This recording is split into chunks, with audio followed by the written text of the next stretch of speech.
as a training and education practitioner that involve organization skills and also working with others as part of a team. So let's take a closer look at what we're going to be covering during this particular unit. Okay, as I just mentioned, we are going to be talking about the importance of creating a work plan and what that work plan actually includes.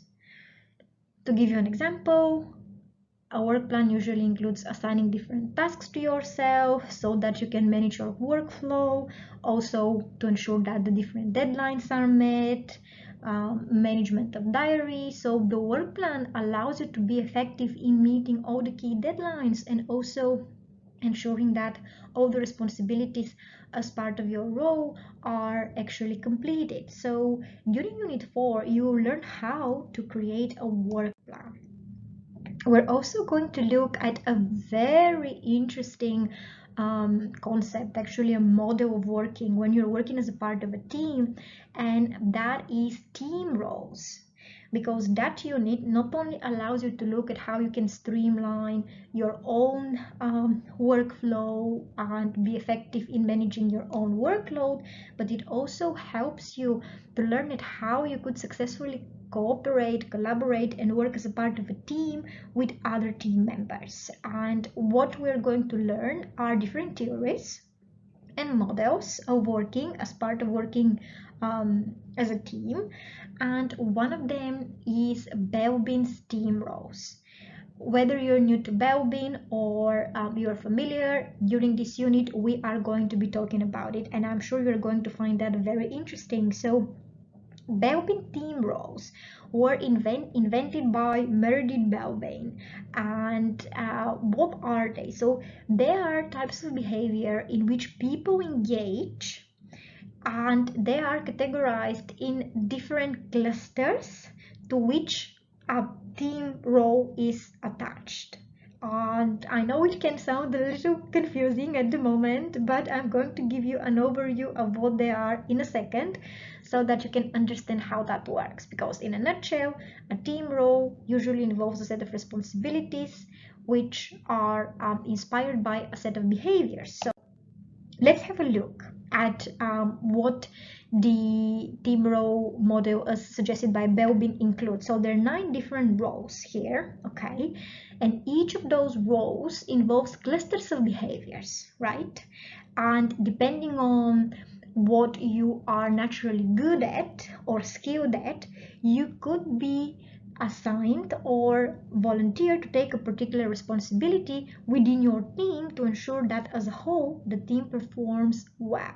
So if you're part of the human resources team, usually the training teams are part of the overall human resources team.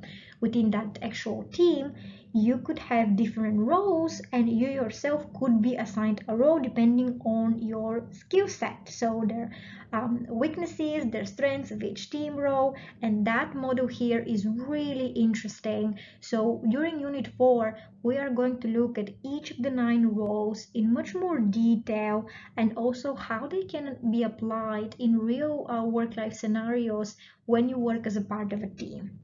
As you could see, there are 9 roles here.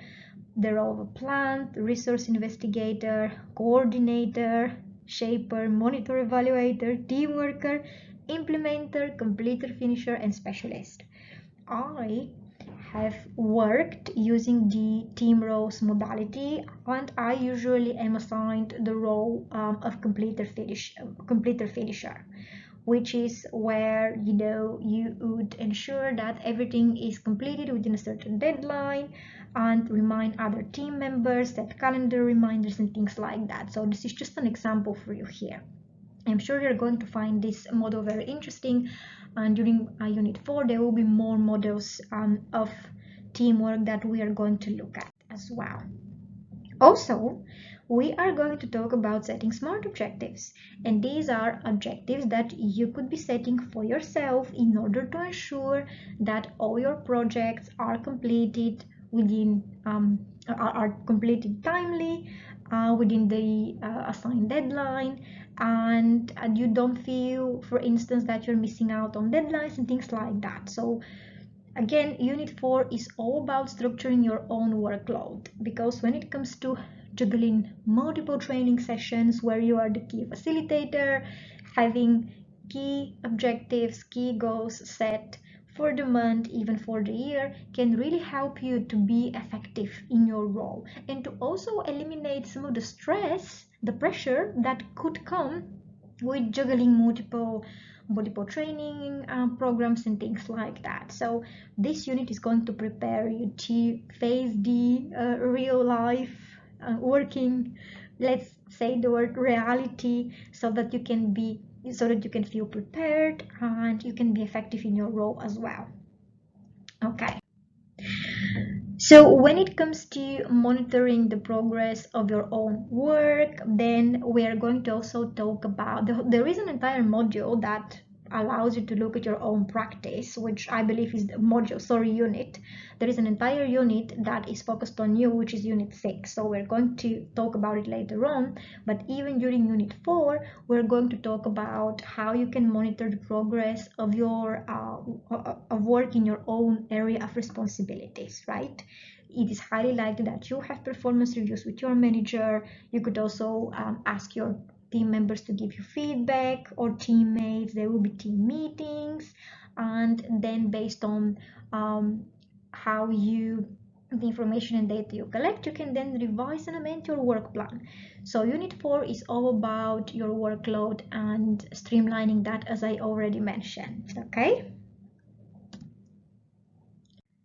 Now, Unit 5 is about evaluating education and training provision.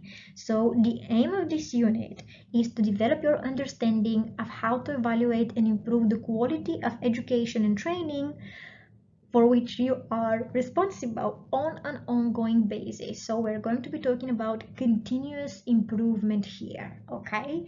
So far, the last 2 units were about engaging your learners and also learning how to streamline your own workload and the way you do your job to be an